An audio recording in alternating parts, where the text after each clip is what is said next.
কি, সে জিনিসের মূল্য কি, একে বলে পিতামাতার অবদান। মিথ্যা সাক্ষ্য প্রদান করা। ধরে নেন যে একটি গ্রামের মধ্যে বিচারে আপনাকে ডেকেছেন। কেন ডেকেছেন?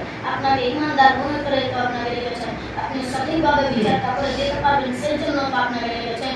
কিন্তু আপনি ওখানে যে কি করলেন, দেখলেন দুইজন ব্যক্তির ঝগড়ার কারণে ওই বিচারটি বসেছে, এবং সেই দুইজন ব্যক্তির মধ্যে আপনার একজন নিজের আপন লোক, আপনার নিজের আপন লোক। তো আপনি কি করলেন? তাকে মিথ্যা কথা বলে বলে তাকে তুমি মিথ্যার আশ্রয় দিয়ে তাকে তুমি জিতিয়ে দিলেন, তাকে তুমি জয় দিয়ে দিলেন। আল্লাহ সুবহানাহু ওয়া তাআলা আয়াতে আরো বলেন, ইন্না শিরকা লাযুলমুন আযীম, নিশ্চয়ই শিরক বড় অত্যাচারী। একজন সাহাবীগণের নাম হচ্ছে হাকিম, তার ছেলেকে ডেকে বলছেন, বাবু তুমি শিরক করো না, শিরক করো অনেক গুনাহ, বাবু তুমি শিরক করো না, অনেক গুনাহ। আপনি আপনার ছেলেকে ডেকে বলেছেন কি? আপনি আপনার মেয়েকে ডেকে বলেছেন কি? আপনি আপনার লাতি লাতনিকে ডেকে বলেছেন কি? আপনি আপনার পিতা পত্নীকে বলেছেন কি? বলেননি। আপনি নিজেই জানেন না, আপনাকে আপনার আব্বা আম্মা, আপনার পিতামাতা আপনাকে মাদ্রাসা দিয়েছিল, কিন্তু আপনি কি করেছিলেন? আপনি মাদ্রাসা থেকে পালিয়ে গিয়েছিলেন, আপনি মাদ্রাসায় পড়েননি, আপনি বিদেশ চলে গিয়েছিলেন, আপনি স্কুলে ভর্তি হয়ে গিয়েছিলেন।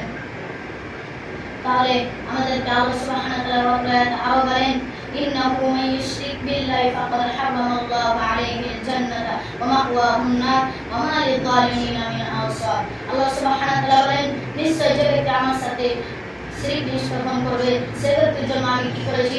জান্নাতকে হারাম করে দিয়েছি। কি করেছে? জান্নাতকে হারাম করে দিয়েছে।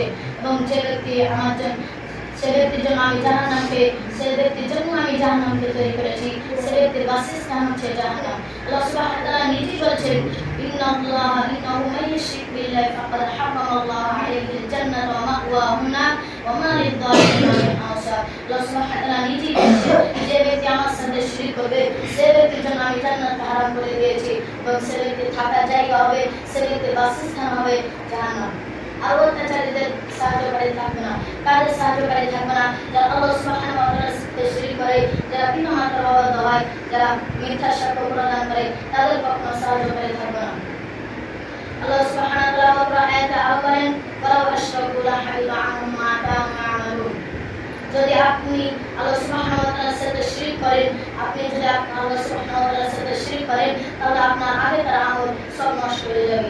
আপনি যে ছোটবেলায় জন্মের পর থেকে যে আমলগুলো করে এসেছেন, আপনি যে আমলগুলো করেছো সেই আমলগুলো সব নষ্ট হয়ে যাবে।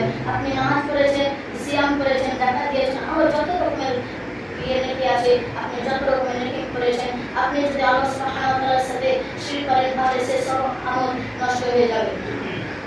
আল্লাহ সুবহানাহু ওয়া তাআলা